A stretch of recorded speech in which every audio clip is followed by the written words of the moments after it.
Y de verdad qué gusto conectar con esta comunidad tan hermosa. Un saludo muy especial tanto a quienes llevan años caminando en la fe, como a los que apenas se suman hoy a esta familia. Así es, un abrazo para todos los que nos sintonizan. Es un privilegio estar aquí compartiendo. Y, bueno, hoy quiero empezar directo, sin rodeos, con una pregunta para todos los que nos escuchan. ¿Alguna vez han sentido que llevan literal un veneno en el pecho que les impide dormir? Uf, qué imagen tan fuerte. Es que es así. O sea, una opresión tan pesada que roba la capacidad de disfrutar las cosas más simples de la vida.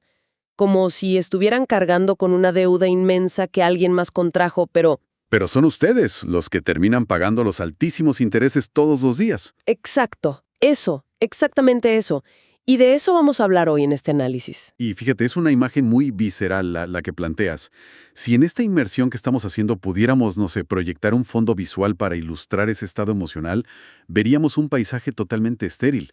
Como un desierto gris, ¿no? Sí, un desierto gris donde absolutamente nada puede crecer. Porque eso es exactamente lo que hace la amargura en el interior humano. No es un simple sentimiento de enojo pasajero tras una discusión del día a día. Claro, no es un berrinche. Para nada. Es una cárcel de máxima seguridad. Y lo que hace que esa herida se infecte hasta supurar, en la enorme mayoría de los casos, es un detalle terrible. Que la persona que causó ese daño jamás pidió perdón. ¡Qué fuerte! Y es ese fenómeno tan humano y a la vez tan trágico, donde uno se encuentra en la ducha practicando un argumento brillante contra esa persona que nos ofendió hace, qué sé yo, 5 años. Sí, sí.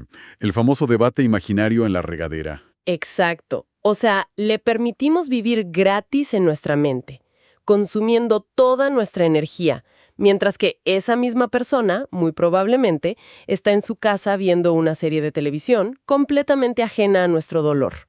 Totalmente.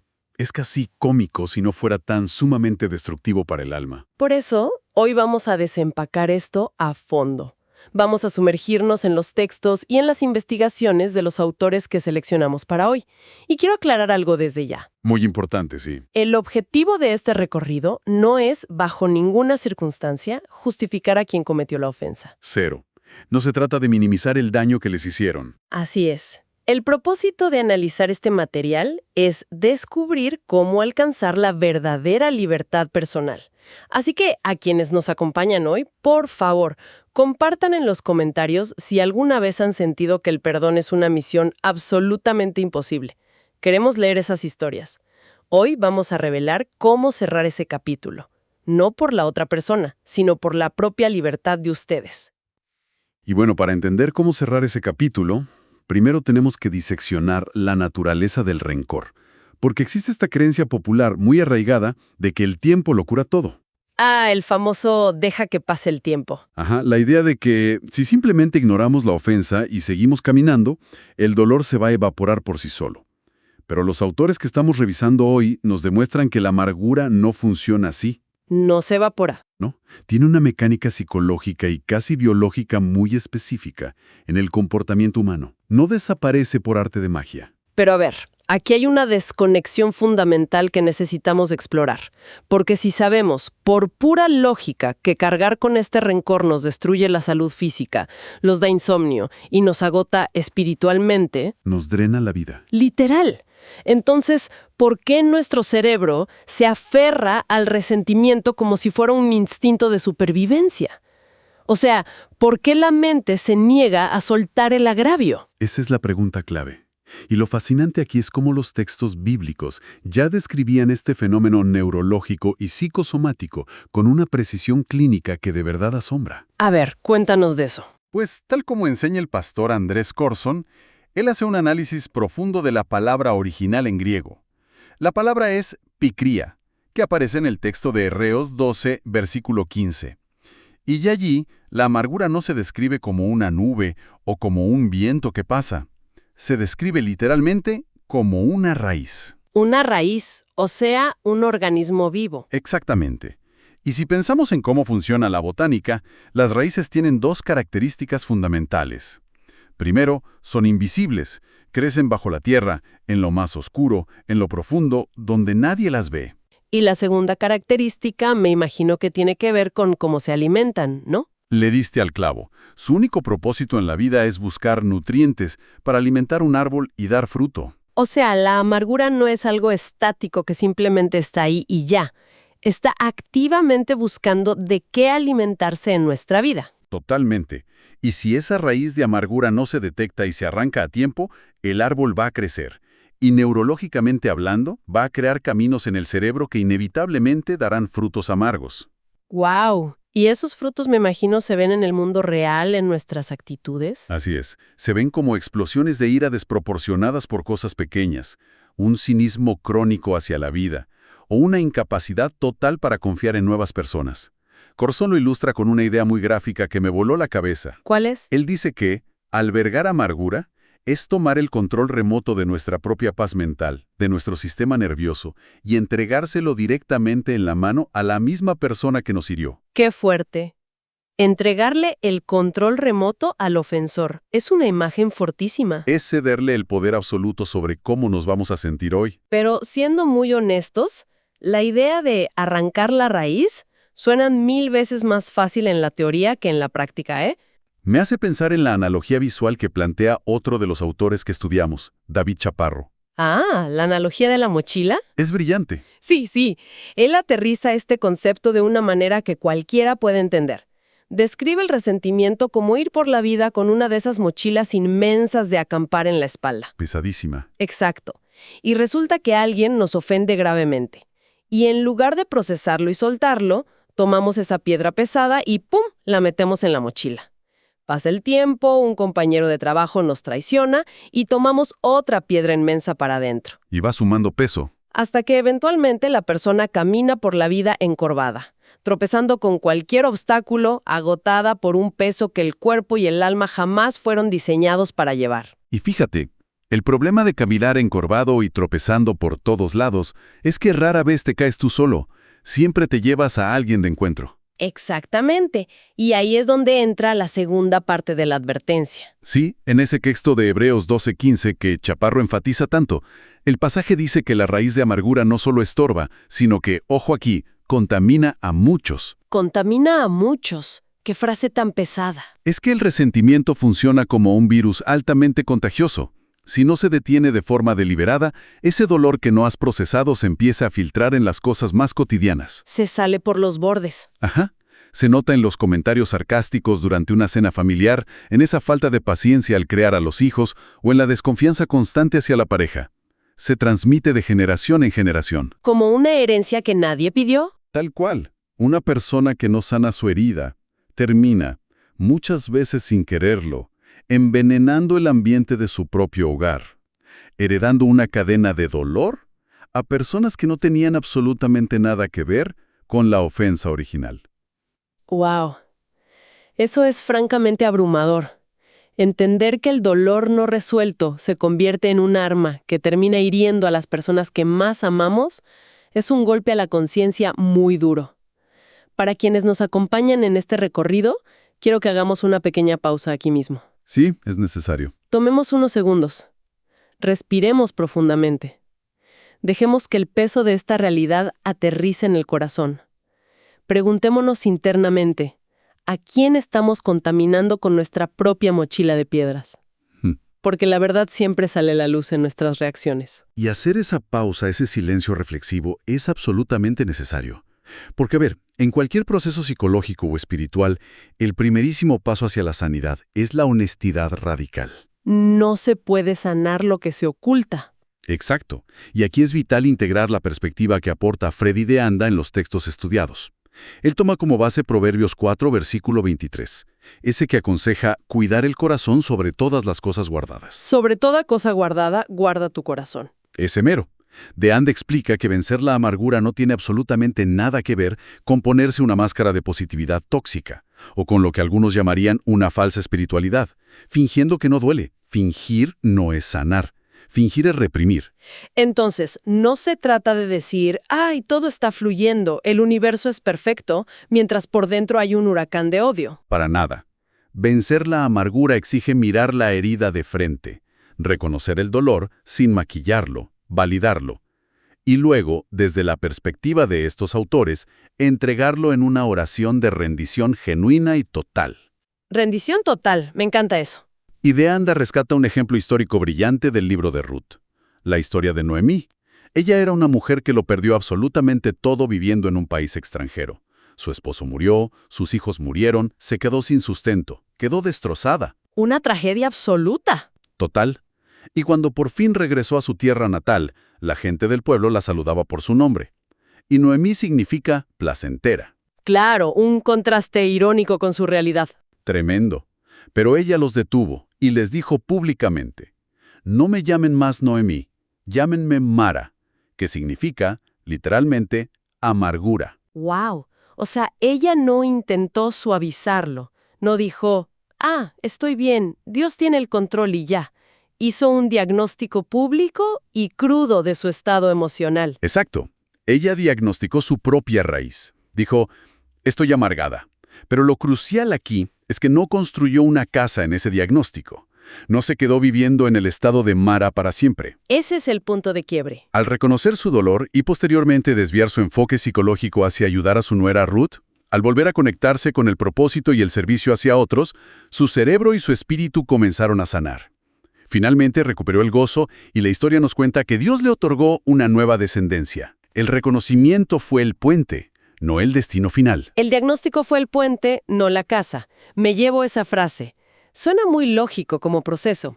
Pero, a ver, aquí es donde quiero hacer de abogado del diablo, un momento. A ver, adelante. Porque creo que muchas de las personas que nos están escuchando ahora mismo están pensando exactamente lo mismo. Cuando la ofensa es catastrófica, cuando alguien destruye una familia, o comete un abuso imperdonable, o arruina el negocio de toda una vida, decidir soltar eso se siente, en el fondo, como una injusticia tremenda. Sí, se siente como una traición a uno mismo. Totalmente. Entonces, no estamos premiando el mal comportamiento del ofensor al hacer esto. Más aún, ¿no sería profundamente hipócrita decir te perdono cuando, en la pura realidad biológica de nuestro cuerpo, el corazón todavía nos late a 1000 por hora de pura indignación? Ese es, sin lugar a dudas, el mayor obstáculo cognitivo en todo este proceso de sanidad.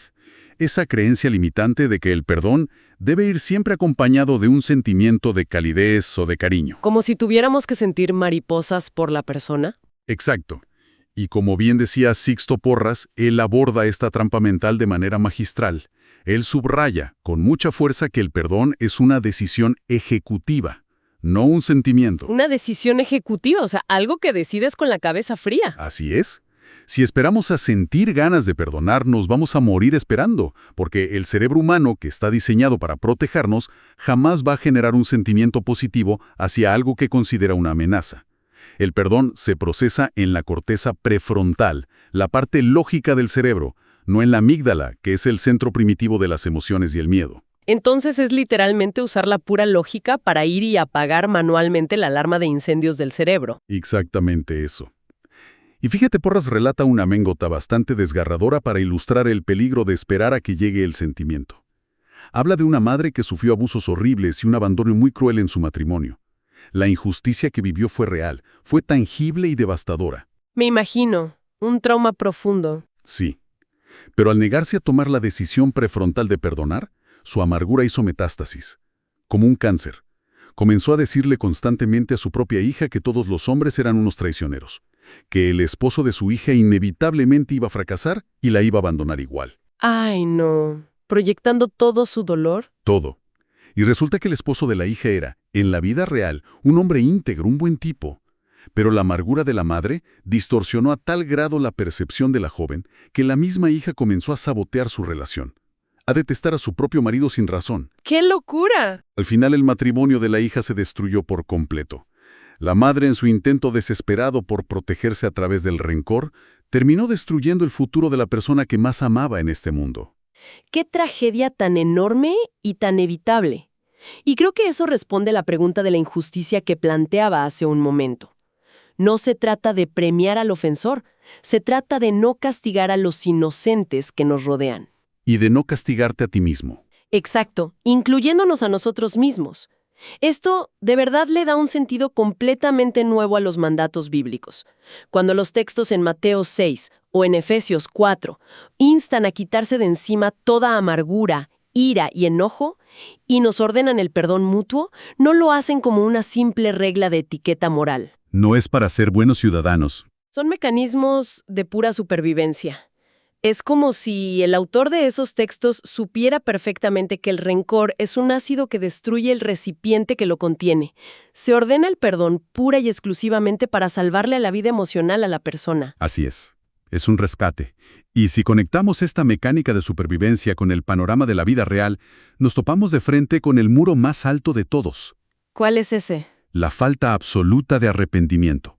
Porque, seamos sinceros, es una cosa decidir perdonar cuando la persona viene llorando, reconoce su error, te pide disculpas y trata de arreglar las cosas.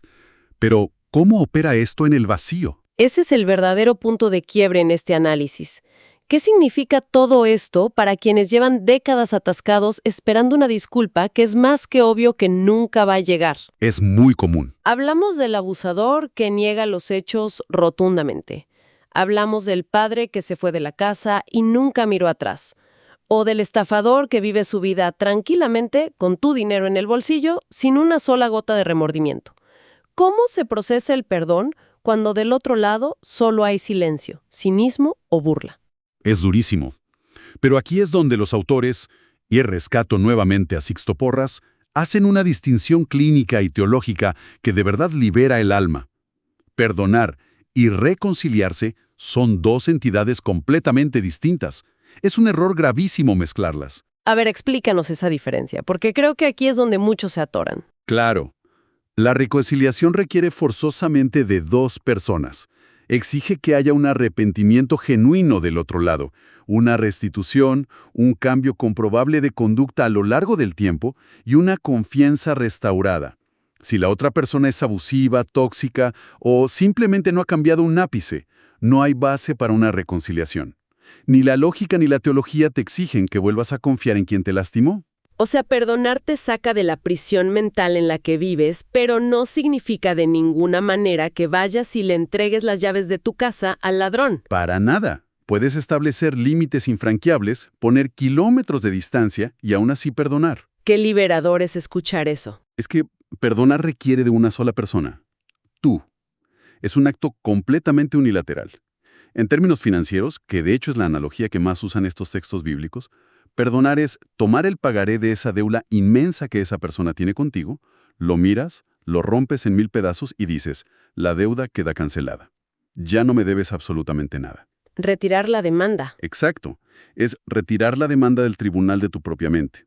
Y no porque el otro haya venido a pagar lo que debe, sino porque los honorarios de mantener ese juicio abierto en tu cabeza te están llevando a la bancarrota emocional. Es una reestructuración completa de cómo entendemos la justicia personal, ¿de verdad? Y para quienes están escuchando esto, ya sea caminando, conduciendo o en sus casas, y sienten en el pecho que necesitan hacer este cierre hoy, tenemos un ejercicio práctico. Sí, algo muy tangible para aplicar ya. Los autores proponen este ejercicio para materializar la decisión.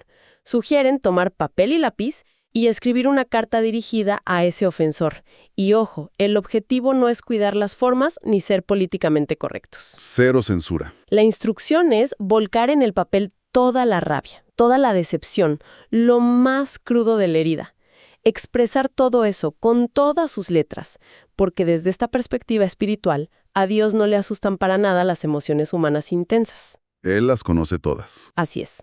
Y luego, la clave fundamental es que esta carta jamás se va a enviar. Nunca. Una vez que todo ese veneno haya salido de tu sistema y esté en el papel, se recomienda llevar esa carta a un lugar seguro y quemarla. Y mientras el fuego la consume, declarar en voz alta con toda convicción: te suelto, ya no me debes nada. Te entrego a una justicia superior y perfecta, y a partir de este preciso momento, yo elijo mi libertad. Es un acto físico y declarativo de un impacto psicológico brutal. Pero, y aquí hay que ser muy cuidadosos para no caer en pensamientos mágicos, hay que entender el mantenimiento de esta decisión. Claro, no es que ya la quemé y mi vida es rosa. No. El perdón es un estilo de vida, no es un evento aislado en el calendario. Chaparro hace referencia a un pasaje fascinante en Mateo 18, donde alguien pregunta cuántas veces se debe perdonar una ofensa, y la respuesta es 70 veces 7. Una exageración matemática a propósito. Totalmente. No es una métrica contable para llevar un registro. Lo que significa, en la pura práctica, es que si hoy quemas la carta y experimentas un gran alivio y sientes paz, pero resulta que la semana que viene hueles un perfume, o pasas por un lugar específico, o un recuerdo asalta tu amígdala cerebral y la herida vuelve a punzar y a doler. Porque la memoria ahí sigue. Exacto. En esa fracción de segundo, la instrucción es volver a ejercer la decisión ejecutiva. Uno vuelve a decir, verbalmente o en su mente: ayer decidí cancelar esta deuda, y hoy decido mantenerla cancelada. Es un trabajo diario. Es, literal, mantenimiento preventivo para el alma. Es el hábito diario de mantener el corazón desintoxicado. Y quiero elevar mucho la perspectiva para cada individuo que está procesando esta información ahora mismo con nosotros. Escuchen bien, la paz mental que parece tan esquiva no está secuestrada por el ofensor. No depende de que esa persona recapacite, ni de que el universo equilibre la balanza a su favor de forma visible. La libertad está a un cambio de perspectiva y a una sola decisión de distancia. La llave de esa celda, aunque no lo pareciera, siempre ha estado en el interior de ustedes. Exactamente. La narrativa de la amargura nos convence, nos miente, diciendo que somos prisioneros perpetuos del pasado. La decisión unilateral del perdón neutraliza por completo esa narrativa y devuelve todo el enfoque al presente, abriendo el panorama hacia el futuro. Si este recorrido a través de estos textos y conceptos ha traído claridad, o si sienten que ha ayudado a aflojar un peso tremendo que llevaban cargando por años, la invitación hoy es a compartirlo. Seguramente en su entorno conocen a alguien que camina encorvado por una cadena que ya no necesita llevar. Sin duda. Todos conocemos a alguien así. Envíenles este análisis. Y para hacer un compromiso público y firme con ustedes mismos, dejen en los comentarios esta frase. Escriban: hoy elijo ser libre. Amén a eso. Y para estructurar y sellar este concepto de manera definitiva, la guía pastoral de los autores que analizamos hoy incluye un ejercicio de rendición final, una oración. Sí, hagámosla. No se presenta como una fórmula mágica, sino como un modelo para realinear la mente y el espíritu ante Dios. Sugieren hacer una pausa, donde sea que estén, y realizar esta declaración profunda que cubre las áreas críticas de la sanidad. A quienes resuenen con este enfoque, les pido que se unan a esta intención. Padre, hoy venimos ante ti reconociendo que hay dolores demasiado profundos, cosas que simplemente no podemos manejar con nuestras propias fuerzas. Sí, Señor. Entregamos esa carga. Te pedimos, Dios, que traigas tu bálsamo sanador sobre cada herida sangrante del pasado. Esas heridas que aún el día de hoy dictan nuestras reacciones emocionales. Límpiala, Señor. Trae sanidad completa a las mentes y a las memorias. Y te rogamos fervientemente que con tu intervención poderosa se arranque de raíz, desde lo más profundo, toda amargura, todo resentimiento acumulado y todo deseo oculto de venganza que haya echado raíces en las profundidades de nuestra mente y nuestro corazón. Arranca esa raíz hoy, Padre. Hoy, Señor, tomamos la decisión consciente, la decisión ejecutiva de soltar al ofensor. Rompemos ese pagaré emocional ahora mismo y te lo entregamos a ti, a tu justicia divina, que sabemos que es la única perfecta. Lo soltamos. Ya no nos deben nada. Aceptamos soltar esta deuda, Señor, incluso si jamás recibimos una disculpa terrenal. Y pedimos que esta decisión valiente abra paso a esa paz que sobrepasa toda la lógica humana, trayendo consuelo, renuevo y libertad genuina a cada persona que escucha. Lo declaramos firmemente en el nombre de Jesús. Amén, amén. Es un cierre contundente y necesario para quienes aplicamos este marco de creencias en nuestra vida diaria. Y ya para terminar nuestro análisis de hoy, queremos dejarles una última pieza sobre la mesa. Un pensamiento abierto para que lo procesen durante el resto de la jornada. Una reflexión final. Así es. Sixto Porras, en su material, hace referencia a la historia histórica de José en la Biblia. Una figura impresionante. Un hombre que fue arrojado a un pozo oscuro por sus propios hermanos por pura envidia. Fue vendido como esclavo a una nación extranjera, fue acusado de un crimen terrible que jamás cometió y fue olvidado en una prisión húmeda durante años. La injusticia total. Si alguien tenía la justificación perfecta para cultivar la raíz de amargura más tóxica de la antigüedad, era él. Totalmente. Sin embargo, él procesó el perdón en el vacío total de disculpas. Nadie le fue a pedir perdón a la cárcel. Y al lograr mantener su mente ágil y su corazón libre de veneno, tuvo la inmensa capacidad de interpretar la realidad de tal forma que llegó a gobernar toda la región, salvando de la hambruna a la misma generación que lo había traicionado. ¡Qué historia tan brutal! Transformó la traición en salvación. Entonces, la pregunta que vale la pena hacerse hoy, mirándose al espejo, es ¿qué pasaría si ese dolor profundo al que uno se aferra como a un escudo protector, esa ofensa que se recicla en la mente todos los días al despertar, es exactamente el muro que está bloqueando un propósito extraordinario para su vida? Es una pregunta confrontadora. Queda sobre la mesa la opción. Pueden elegir vivir justificadamente en la celda del rencor, abrazando el dolor como si fuera su identidad, o decidir soltarlo por completo y caminar a partir de hoy con las manos vacías de amargura, pero abiertas y listas para construir un futuro sin precedentes. La elección final, como siempre, es toda suya.